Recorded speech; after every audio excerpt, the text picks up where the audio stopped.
রবীন্দ্রনাথকে নিয়ে রবীন্দ্রনাথকে প্রণাম জানিয়ে একটি কবিতা বলছি, শোনো। দীনেশ দাসের লেখা প্রণমী। দেখেছি তোমার নামে সবার প্রথমে শ্রাবণে ধানের শীষে দুধটুকু জমে, তোমারই তো নামে। বৈশাখে আখের খেতে যত মধু নামে, তবুও হাজার হাতে হাওয়া দেয় ডাক। কোথায় মাটির স্বপ্নে শিলীভূত 25শে বৈশাখ?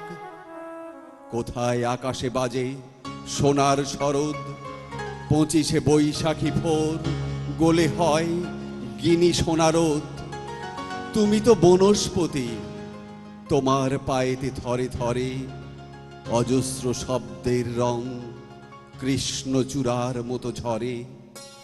তুমি এক অবাক মৌচাক, কথাগুলি চারপাশে ঘোরে যেন গুনগুন সুর এক ঝাঁক। তোমার ছন্দের নদী জমা হতো যদি পৃথিবীতে হতো মহাসমুদ্র বলয়।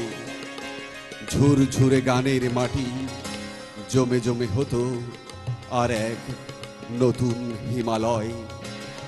আকাশে বরুণে দূর স্ফটিক ফেনায় ছড়ানো তোমার প্রিয় নাম।